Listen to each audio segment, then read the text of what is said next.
Welcome to Confessions. I'm your host, Coach Nikki G. As you can see, Confessions has a new home finally after 1 year. I'm so glad to be back behind this microphone. Yay! I'm so excited for you guys. My content and confessions will have a different look, as you can see, and my setup will be different. Today's guest is here to tell her story. Tonika, she's here to tell how she survived her inner struggles growing up from 14 years old up to adulthood. Tonika has a podcast called Pillow Talk with T. She also has a clothing line, T's Fashion, which includes jewelry, and she is also the recipient of a domestic violence award for her contributions to the subject from Gold Diverse City, which is a company located here in Houston, Texas. Where are they located? Atlanta. In Atlanta, Georgia, excuse me. She is beautiful inside and out. She is also known as the Black Barbie. She likes to be called T. Yay! Thanks for coming to Confessions. Welcome. Thank you. So, how are you today, Miss T? I'm good. Thank you for asking. I'm just like, I'm happy. Well, that's a good place to be. Happy. I'm really, really happy. So, just excited about a lot of things that's taking place and a lot of things that's happening. So, I am excited. I am happy. Well, welcome to Confessions. Well, thank you. And thank you for having me on here, even though I do the Pillow Talk with T, the podcast, but it's different when I'm sitting in the seat because I usually be in the seat where you're at. So, I'm ready. Where can we see Pillow Talk with T, or where can they find you? Well, it's okay. So right now we're upgrading.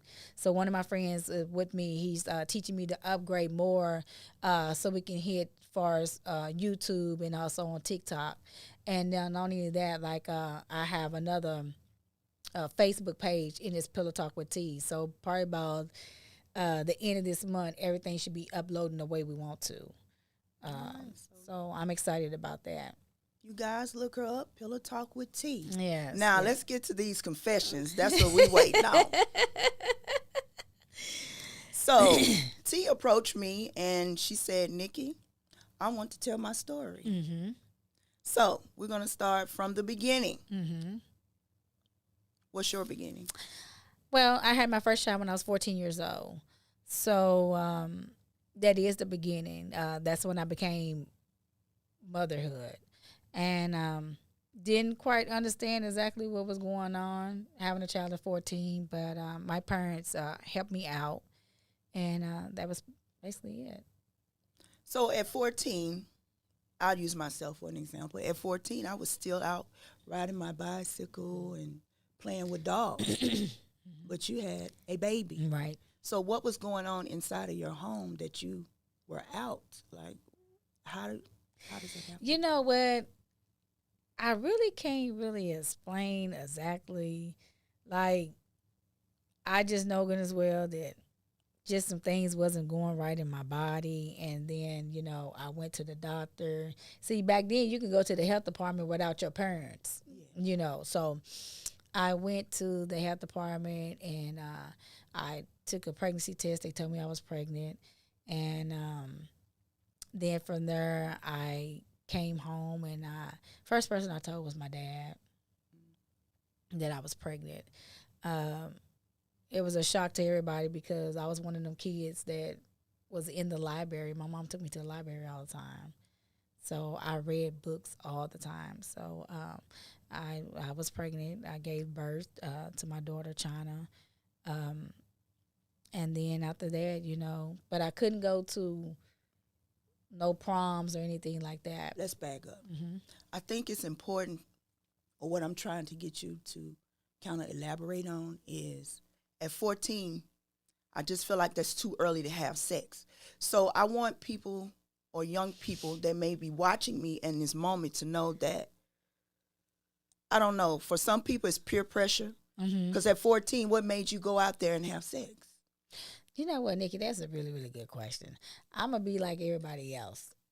Just curious. that curiosity, and that was it. Um, and I don't even think that I even liked it. It was just the idea that, being curious, wanted to see, if you liking this guy or anything like that. And yeah, that's it. And it just came up pregnant just like that. And to mothers and fathers out there, it's important that we teach our children the value of their body, Mm-hmm. the importance of knowing their value, and the importance of them knowing who they are in the eyes of God. Mm-hmm. And once a person knows that, anything else, it just won't happen. Right. Right. Okay, so now, you 14, you gave birth. You wasn't allowed to go to the prom or do any of those things. You had to take care of your baby. Mm-hmm. Mm-hmm. My mom, she didn't play that. Even though I was a child, having a child, that's what it was.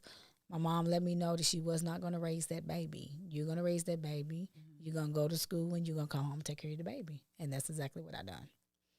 There was no social staying after school. There was none of that. No. Mm-mm. You had your baby. You come home, and you're going to raise the baby.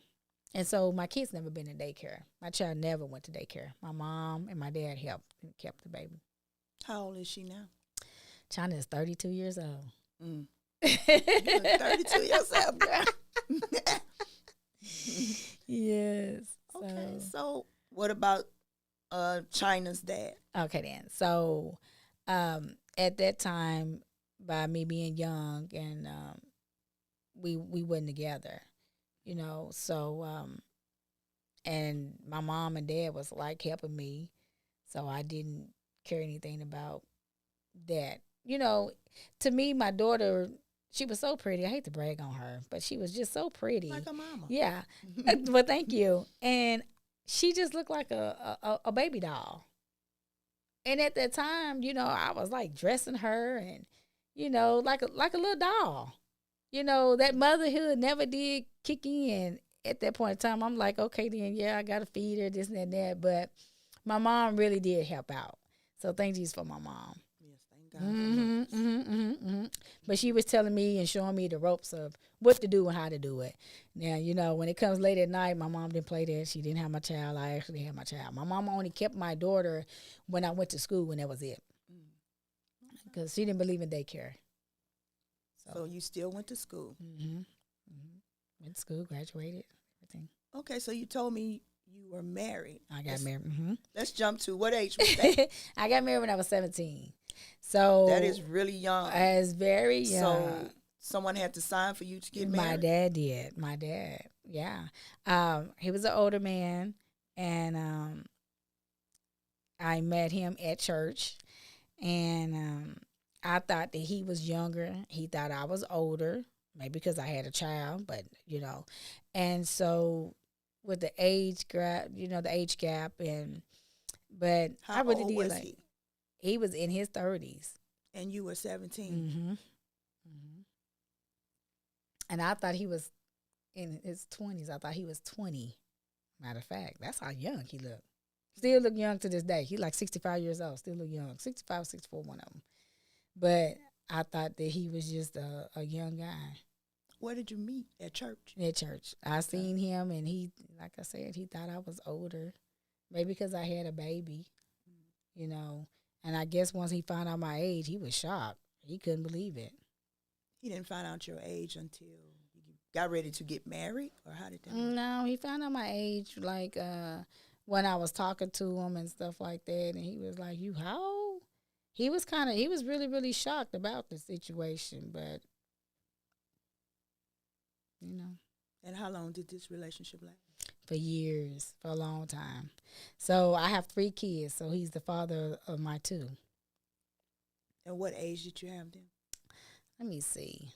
Oh, Nikki, we got to play back. Well, I remember I had 2 kids born in the same year. So if I got married when I was 17, by the time I was 18 years old, I'd already had both of my kids. One born was January the 5th of 96, and one was born December 30th of 96. Okay. We're going to go back to that. Okay, so let's let's just get to the meat and potatoes. Go ahead. Now, you told me about another situation where you were approached by his ex-wife or wife at the time. So he was married before, and I guess they must have had, all kind of things going on in their marriage, and they was not together. But in the meantime, But was he still married when y'all began to yes, conversate? yes. In the midst of that, you got divorced? Whoa, hold on. No, he told me that he was divorced. I think he had divorced 3 months in prior to then. Yes, 3 months.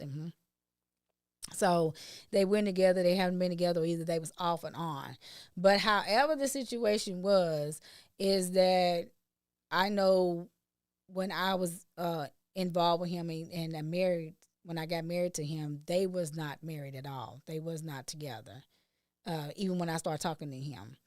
So I don't know what was really going on with their situation because I was young. I really didn't really keep up with the tabs, but I knew that back then, I can't explain, I had to tell people, back then, it's different, as far as by me being young, she was an older woman too. So, I dealt with a lot of picking, the phone calls, all kind of stuff. What was your first phone call, or when did she first approach you? She just used to call, play on the phone, hang up, say stuff, I think we started, and that's when when I realized it was her, that's when we started getting to it. Our conversations was getting to arguments. And so what would she say? Oh, just that man is my husband and all kind of stuff, Just say all kind of stuff. What women or female. Did you ever ask him about that? He was he was divorced. He was divorced. I'm speaking on the lady calling your phone. Oh, yeah, you know how men say, oh, she just crazy. But everybody had said she was, she had some mental issues, you know what I'm saying? So, yeah, everybody did say that she had some mental issues, But I think one night it just, when people keep on arguing and going back and forth, a lot of times things going to happen. I'll tell you that. The thing's going to happen. Either y'all going to have a bad argument, or y'all going to bring a lot of people, family in, or either you're going to fight. Something's just going to happen. What was your bad thing? So let's put it all together. So you meet this man in church. Fast forward, you wind up married at 17. Y'all get married, but before I got married, I was pregnant with my son. So we wasn't married at the time. We was not married at the time, but I was going to get married, yes. I was engaged. You leaving out important details. You were already pregnant before you even got married. Yeah. With your son. Yes. I was, yes. Uh-huh. And yet he was not divorced. He was divorced. Okay. He was divorced, yes. So when did you and the wife or ex-wife, when did y'all bump heads? Well, we had been bumping heads on the phone. You know what I'm saying? Our conversation on the phones is, her playing on the phone, calling me and this and that. That's when it all started. So you told me a story, or you told me about a situation where she finally got off the phone and approached you in person. Well, we had got into it, and I remember on a Friday night, we was going down to church, and she pulls up, and I think me and her pulled up at the same time, believe it or not, and I was pregnant. And so when we pulled up at the same time, I just remember her giving me the evil look, because therefore the tension is already there. We had already had tension with the conversation, so the tension is there. So I remember when she got out the car, got the car, me and her was on the sidewalk going into the church almost together. And I remember she said something to me, and I said something back to her. And when she said something to me, and I said something back to her, um, she had her purse, and you can hear like somebody digging, like she was digging in her purse. You can hear it. You can hear keys. You can hear something that's like she's gonna grab something. Okay, so at the time that I know, I was like, I think her finna fight. So I'm gonna protect myself. So at the when she was digging in her purse, so trying to bring out something, I hit her, and when I hit her, she fell down. And so,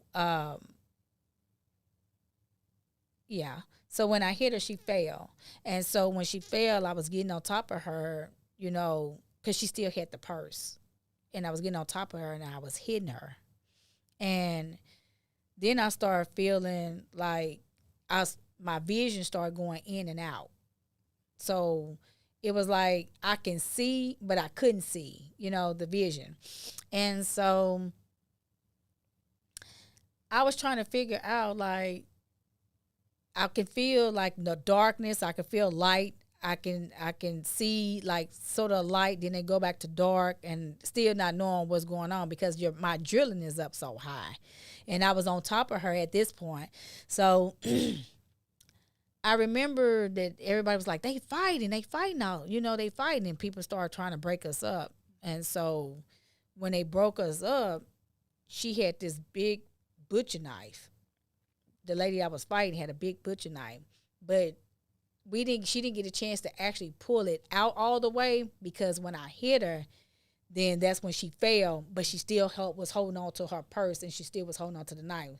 So by the time they broke us up, the knife was bigger than me and her. It was, I call it a Jason knife. The knife was huge, for real. But I felt like like my eye, I couldn't really see what was really going on. It was like I was going in and out. Okay, not in and out of conscious, but my eyesight was. And so when me and her, they was breaking up the fight, I can feel that I had long braids. I could feel that my head was being pulled in another direction. I'm like, I'm done fighting her. Who am I fighting now? Where was he at? He was breaking up the fight, but didn't realize that it was somebody else behind. He was trying to break up the fight. It was a lot of people trying to break this fight up, because I was going wild and everything like that. So in the midst of everybody trying to break up the fight, I still can feel like my braids being snatched. Like my head was going back still. I was like, what's going on? And come to find out, it was her mother that was jumped in the fight. And so they was like, you supposed to be breaking up a fight, and you sitting here, you in the fight. You know what I'm saying? So after the fighting stuff was over, well, I remember that, you know, they was telling everybody, let's go into the church, you know what I'm saying? The people was crying and praying, and it was really sad. It really was. When I think about it, it was really sad. But I remember that somebody came up to my mom, and my mom was just like, she just couldn't believe it. You know, it was a shock, you know what I'm saying? At church, this and that. It went viral too. It went detectives, news. It was in newspapers. It was in news articles. It was everywhere. And I remember one of the brothers came up to my mom, and he said, I think you need to take her to the doctor. She need to go to the hospital. And you were pregnant too, right? I was pregnant. Mm-hmm. And so what had happened was, by me fighting her and being on top of her, her mom was stabbing me in the eye the whole time. So that's why I said that my vision was going, it was light, it was dark, it was going in and out, because I was being stabbed in my eyes. So when you went to the hospital? When I went to the hospital, the doctor and the police and the doctor, they had to call the police and stuff, you know what I'm saying? It was reported. So I asked the doctor, and he was looking. He said, where did this happen at? I said, at church. And he was like, okay. He said, I said, so can I see my eyes? because you're looking at me real strange. The doctor was looking at me like very strange. He said, no. He said, I'm not going to let you see it. I don't want you to see it. I said, excuse me? He said, no, ma'am. He said, I'm not going to let you see your eyes. He said, you're going to have to get stitches. In both eyes? Well, I got 8 stitches to the left eye, and I almost lost the right eye. He said, by 1 more inch, I would have lost the right eye. So they stitched my eye up. You can see that. But my eye was laid open. It was laid open. Where she was jabbing it, just going at it in my eyes. So it laid it all open. That's why he didn't want me to see it, because it was. So that's a lot. It is. I mean, and the doctor did tell me as I got older that, I probably have eyesight problems. Yeah. All this at 18. 18 years old. So let me play the devil's advocate here. Some people might say, T, you knew that man was married. Why you messing with that married man? You knew that woman was mad. You knew she was going to attack you for messing with her husband. Didn't know that, I didn't know anything about her. I didn't know that he was married. But like I said, he was divorced. He was divorced. You know that woman was angry? Well, I did not know that. I did not know that. Because let me tell you why I didn't know that. Because I had to find out later on that he had previous relationships with other women. So. I mean, I can kind of see a person being angry. Because I just think about an 18-year-old T.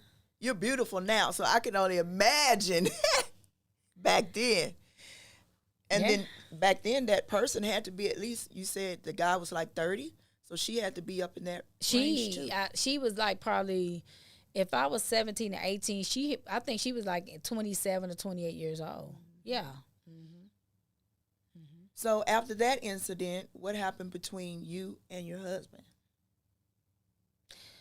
We had the babies and tried to live life, but we didn't. We didn't live like how I wanted it to be. How did you want it to be? Peaches and cream. Define peaches and cream. I mean, a good life. Happy, but it didn't stop because the fighting kept on going with me and her. We fought for years. And I went to jail every week. And as we from a small town, so everywhere I see her, she see me, we was into it. We was at it. It was a battle. I wasn't gonna stop and she wasn't gonna stop. I don't know if we was gonna, wait until something really, really bad that was happening, but I was angry. There were scars that I had to look in my eye every day. I was mad, about the whole situation. So you pull out a knife. You're reminded. Yes, when you pull out a knife, that means you want to take me out.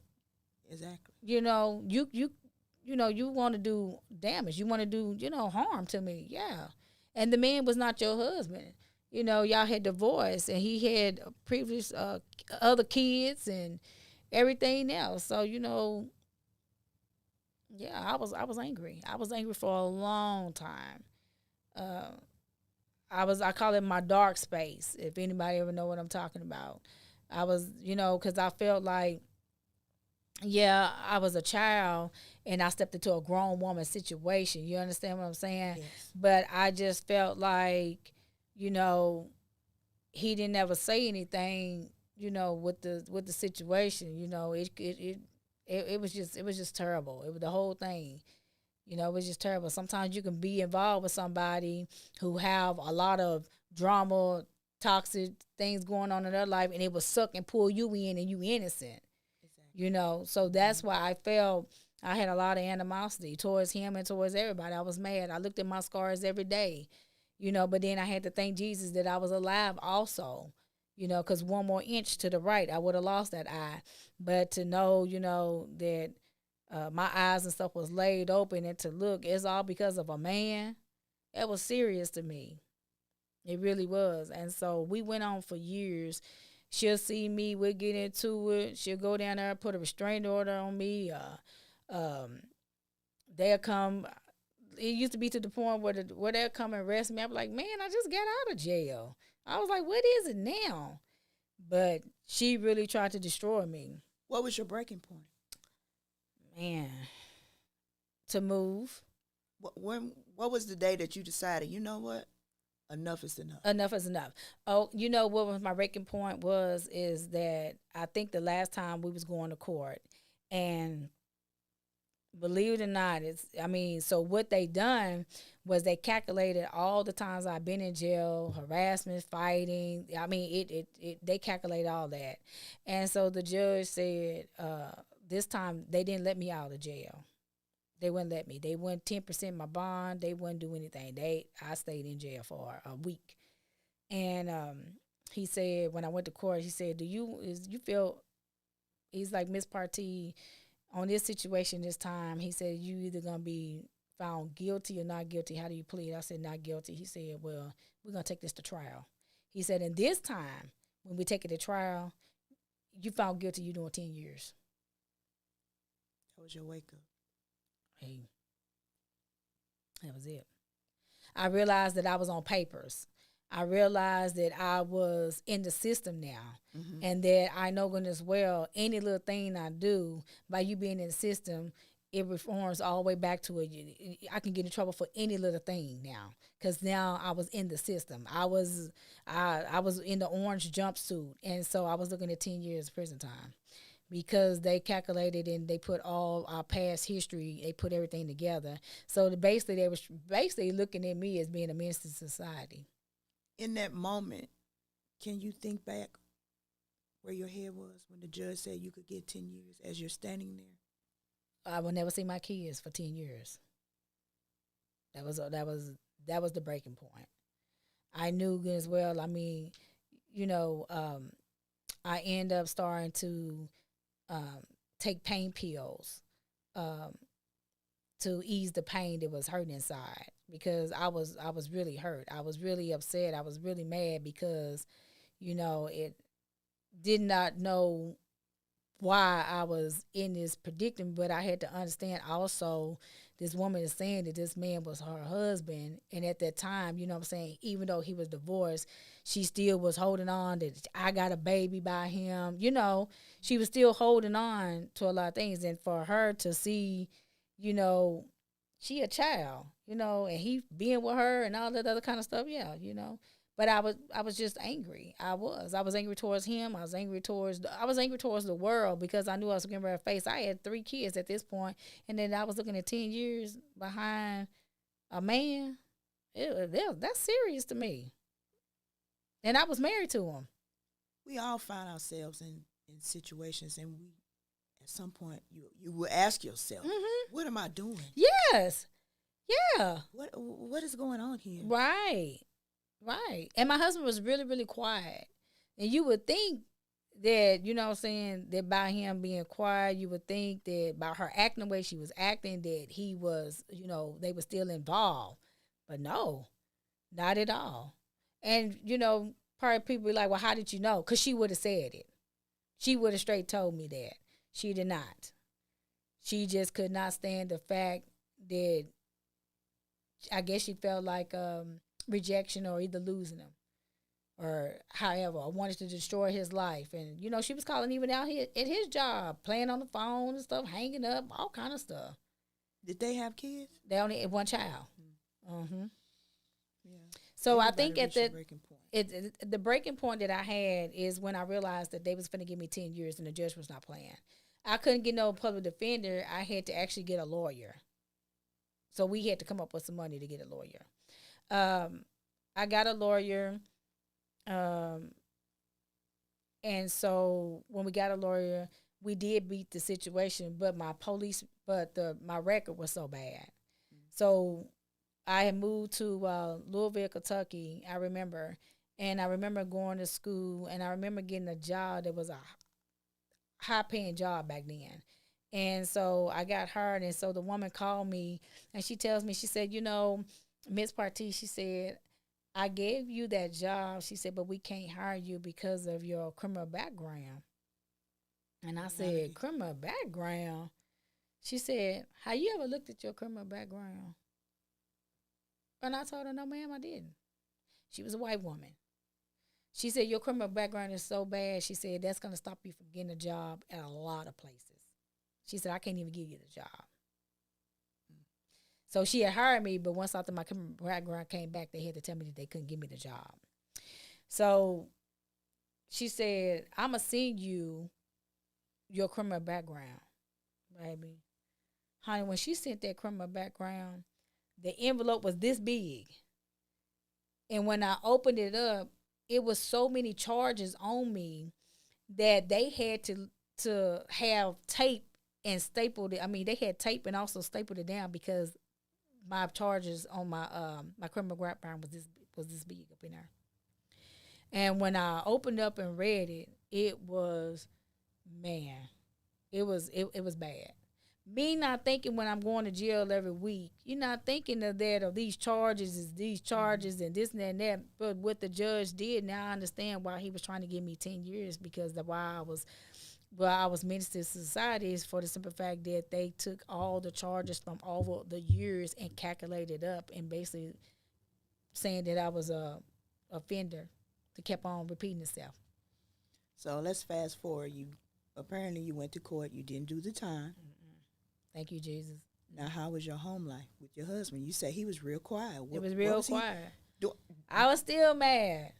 When you was going through this, what was he saying? Was he giving you words of encouragement? Was he trying to diffuse the situation? Or he was just one of those types that long as everything's quiet in the home, he quiet too? Well, it couldn't be quiet in the home because I was mad. I was enraged. I was heated. Let me tell you something. I threw it up every day because I looked at that scar on my face every day. So what was his response? Oh, boo. My nickname to him is Boo. Oh, boo. Something wrong with him. Then I said, that ain't good enough for me. And it wasn't. And at that time, it was not good enough. He was getting cussed out, because I told him, I said, you need to go and talk to her. Ain't no need of talking to her.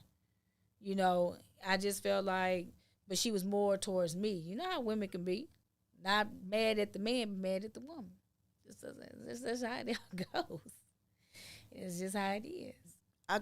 That happens when I feel like we're not emotionally and mentally mature. Because you should not be angry with the person that's not in the relationship with you. Right. That person doesn't owe you anything. It doesn't. But this is what they told me. You can't always believe what people say, but they said that she had said, in order to get to him, I'm going to get to her. I didn't get a chance to go down there and make up stuff and put stuff on her, because, one day we was in the past and then she went down there and told me I had my highlights on her, causing her to almost run off the road. They come arrest me for that. So I was getting arrested for everything. So it got to the point where I was like, I was in Louisville for 2 years and I was trying to go to nursing school. While the woman was trying to help me and telling me what to do, I came back to Kentucky. I made sure that I had got my stuff expunged. A lot of people don't understand that. I had to get all that stuff off my record. And in the meantime, I wanted a clean slate, and I wanted to move because I knew as well that if me and her saw each other again or had a interacting, that I was going to go back to this time the pen. So what did you do? Are you still married? Are y'all still together? Did you leave? I told him that I was getting ready to move to, I supposed to be moving to Dallas, Texas. I got a brother staying in Dallas, Texas. But my husband, he was like, if you move, I'm going to move as a family. And he was a country. And he came, his job transferred him down here. And then that's how we all left. Because I didn't want my kids to be in the system. I didn't want them to think that was a good behavior. I didn't want them to fall through the system. I didn't want anything. And we moved down here, didn't have no family, no friends, no nothing. We just moved. So how long you been here? Over 18 years, about 20-some years now. Then just came just like that. I started learning my way around. That's before Houston was big. We raised our kids in Friendswood, Texas. And that's before Houston became so big. So I started at the jobs and stuff, and I started working in the prison, Darrington, CT Terrell, Stringfellow. I started working in all them prisons, and then started even working in the jails, and twice in the jails and all that kind of stuff. So I was trying to turn my life around. I even being angry, I started boxing, boxing and did all that. And still, though, I was dealing with a lot of still angry. I was still angry because you have to realize I had to really actually pack up my family to start all over again and leave my mom and my dad. That was a hurting situation because it's five of us, and I was the only one that came way on another side. So what was your healing journey like? Forgiveness. I had to learn to forgive and to love. And that was part of the hardest things to do because, like I said, I looked at that scar every day. And then, not only that, I realized, even to my husband, I looked at him all the time because I just felt like, he could have said more. It could have been prevented. And that's the way I kind of look at it. Like, he didn't stand than what he needed to stand. You know what I'm saying? And that's where I was at. So by me being angry, I didn't take nothing from nobody. I was really, really small. I was little. You talk crazy to me. When I got here to Houston, I'm talking crazy right back to you. Man or woman. Hey, let's go. We can square up.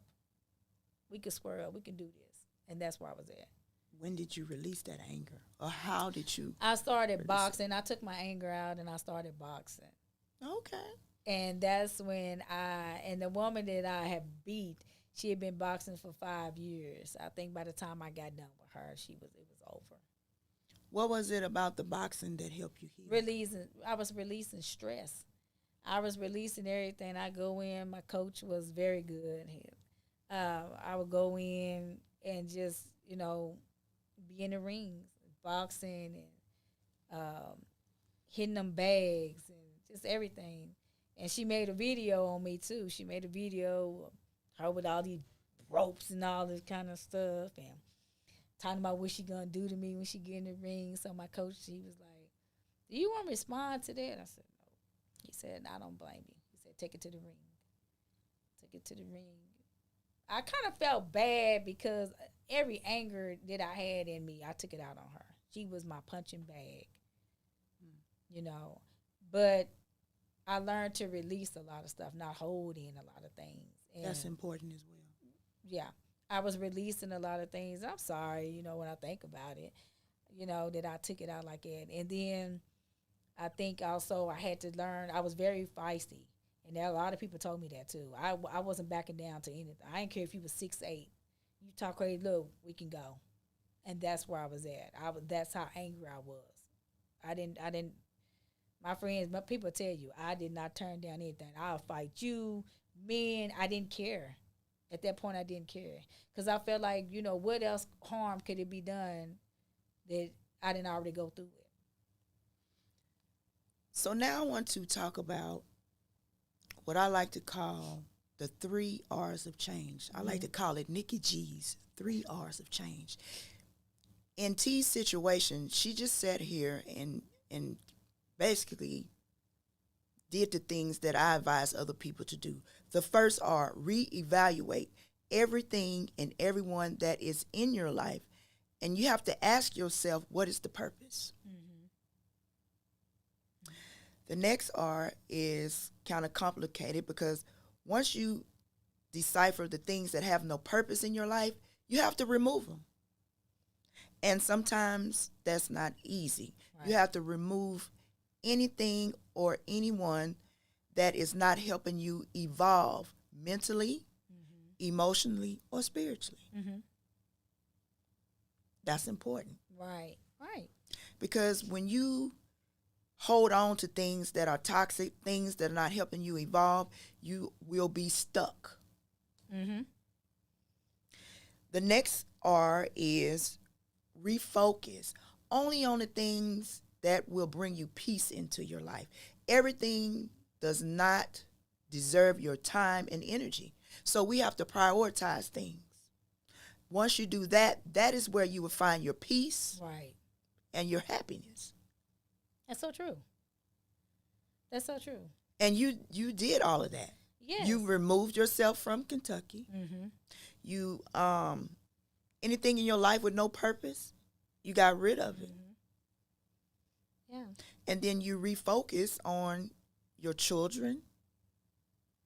When you moved out of town, the refocus was on that. Mm-hmm. And also with the boxing was a release. Yes.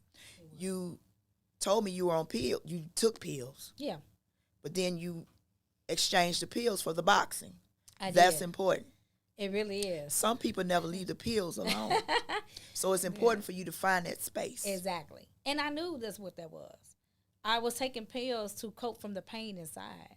That's why I don't judge people who get on drugs, who alcohol and all that, who have some type of addiction, because we never do know what led to them to have that type of addiction that they're going through. You know, so I don't judge. I'm not that one. I don't do none of that, because guess what? I could have went from pills to drugs. As far as, you know, cocaine or anything like that, crack and all that, I could have did that. I could have went into depression or mental illness, a nervous breakdown and all that. But I knew as well that there was a purpose, you know, for me. And so that's where I was at. And I just started, you know, healing and healing and healing. Now to kind of like have an argument with somebody, I laugh about it now. I laugh because it's not that serious. It's not that serious to really have an argument. Not that I find myself weak, is that I find it takes a lot for that argument to start, and it takes a lot to calm me down. Once you realize you have a lot to lose, yes, yeah, you prioritize what gets your energy and your focus. Yeah, and everything don't deserve it. Exactly. That's a prime example. And I have to, still today, I have to prepare myself for sometimes when people want to talk smart and be like, you know, hey, because I know if I go there, it takes a lot to, you know what I'm saying, to I don't want to go back down to that dark road again. I don't feel like, you know, all that energy, all that arguing, all that kind of stuff, you know. That's why I kind of laugh about a lot of things now. They say T is giggle box. She laugh all the time because you got to understand where I was at. I wasn't laughing. I was mad, like angry. So I'm so thankful that you found your way out. Yes. Ain't nobody but Jesus. Now I can't even, now a pain pill to me is a Tylenol, and half the time I can't even take a Tylenol. Thank God. Yeah. And my go-to was food. Eat. I was emotional eater, you know. So we all have a spot. I interviewed this lady. I did a podcast on addiction. And she would say, every time I take 3 steps forward, I will fall in this black hole and start doing the same thing over again. So I explained to her, we all have a black hole. Your black hole was those pills at one time, and my black hole was food. So please don't be quick to judge people, because we all have a black hole. Some of us shop, some of us do pills, some of us do this or that, but it's something that you're doing to cope. Oh, yeah. But if you use Nikki G's 3 hours of change, your life will be different. For me, when I exercise that, and I would never advise anybody to do something that I haven't done myself. My whole world changed. Yes. Just as T stated, things that used to bother me now, it don't bother me. My phrase is, baby, y'all not finna stress me out. And I go on about my business. And it's not going to happen. Yes. But it's a process. It takes time. You got to be gentle with yourself. You can't expect you to change things overnight. Exactly. It doesn't work that way. Right. You didn't get that way overnight, and you're not going to change overnight. Right. Just be gentle with yourself. Now, as a coach, I want to build your spiritual muscle. So I ran into this verse that I normally read when I'm going through things, and it states, God did not give us the spirit of fear, but of power and a sound mind. Yes. Now, I want to go to the part where it says sound mind. What does that mean? He gave you the ability to make decisions. He gave you the ability to have self-control. He has given us the ability to be able to manage stress. But you have to know who you are as a child of God to be able to use that discernment. Right. So just think, if a lot of us would have known the power that we already have in us and use that power, we would not be in certain situations. Mm-hmm. You most definitely wouldn't have been in the situation you was in. Right. You would know that God gave you that sound mind. So if you find yourself in situations, I want you to pull into your inner self, your inner strength, and know that God has given you the power. He's given you the power to know the difference between the truth and what I like to call a bamboozlement. You know when you've been bamboozled.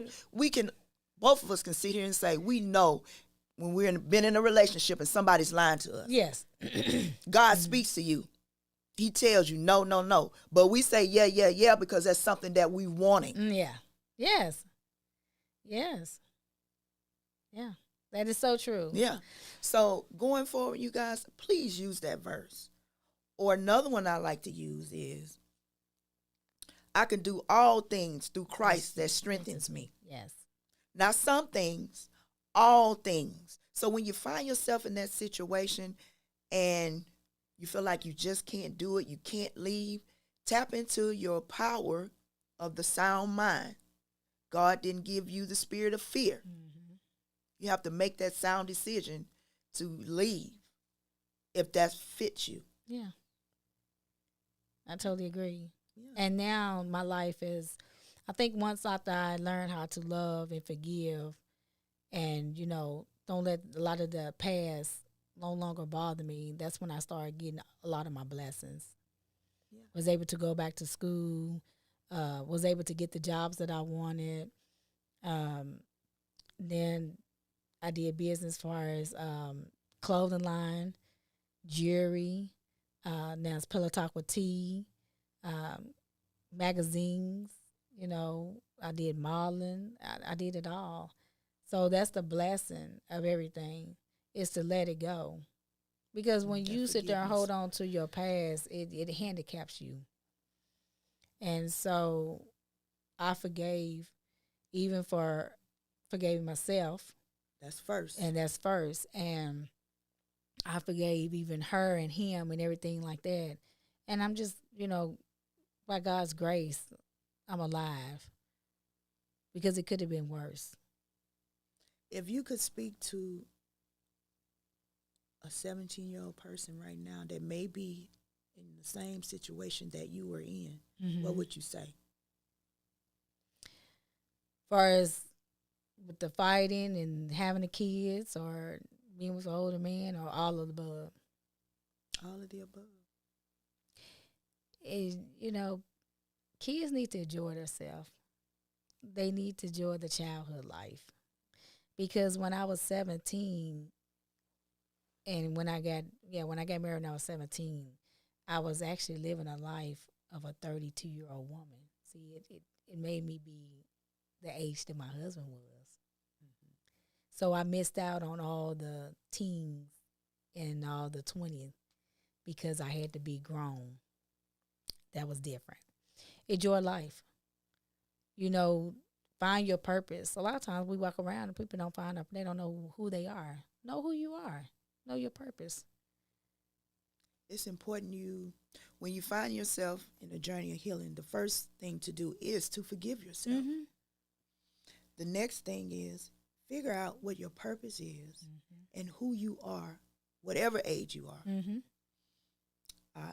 I tell my clients, it's a difference between a 17-year-old T and a 30-year-old T. Yes. It's up to you to figure out who you are as a person. Mm-hmm. What do you need? What are your needs to evolve emotionally, mentally, and spiritually? Mm-hmm. And if those needs aren't being met, you have to tap into that power to let whatever it is go. Yes. Yep. And that's the part I found hard in my journey in the beginning. Now, baby, I would cut you off real quick. Now it's way different. Life be lifing. Yeah. So now it's way different. And even though um, I was a teen mom, I still graduated. You know, I still graduated, went to college. Now I'm finishing up my BSN and RN. So, you know, but everything is like different now. You know, now, and not only that, like now since I'm getting older, I kind of look at things a little bit different. Be like, you know, so not only do I do the podcast, I got voted in with the news. And so now since I'm voted in even with the news, I see a lot that everybody be posting on Facebook about women fighting and this and that. That doesn't thrill me. It don't move me, and I don't put that on my Facebook page. I get a lot of things also in my inbox before it goes viral. I get it, you know, and some things I just don't post. I realize that you know, social media is really, really taking over, and that a lot of times we look at social media and we think, oh, you know, they doing this, they doing that, and stuff like that. And a lot of times we want to be who that person is, but be yourself. Find out who you are.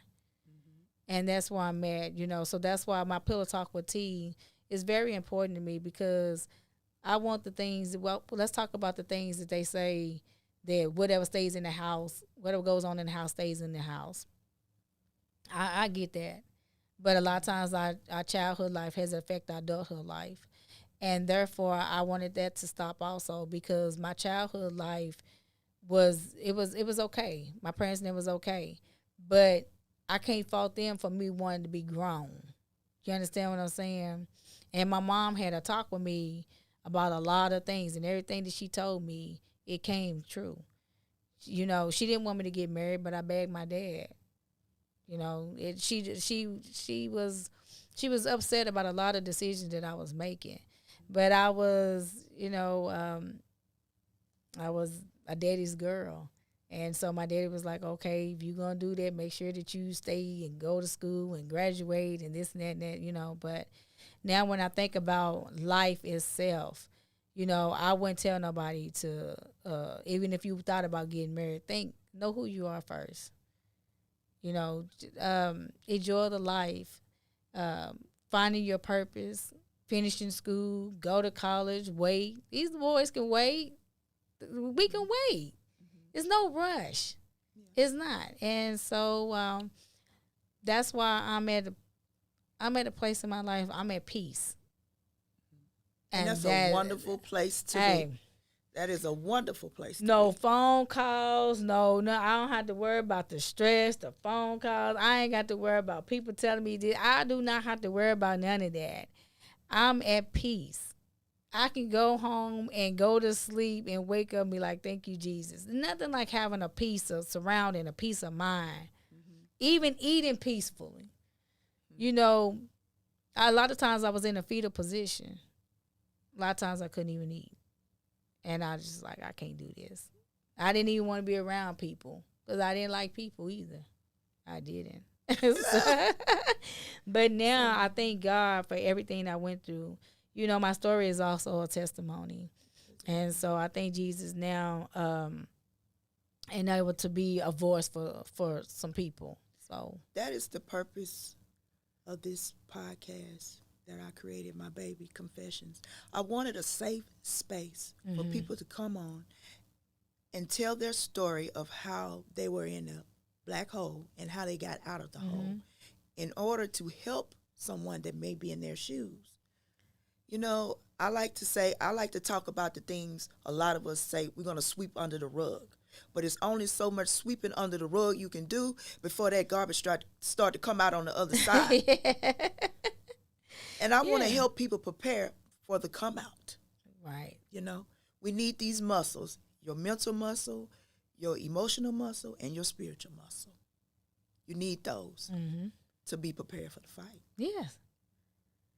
Yeah. So with that being said, I want to thank you, T. You're welcome. For being so brave to come on and share your story with us. Now, if you want to find this story of confessions, please take a moment. I want you to hit the like button or either the follow button, because I don't know if you're watching me on YouTube or you may be listening to me on Spotify or Apple Podcasts. That's where you can find me. So with that being said, I want to thank you for tuning in, and we will talk again next week. All righty, dear. Thank you for having me. God bless you. I appreciate that. God bless. All right. That's right. Bye.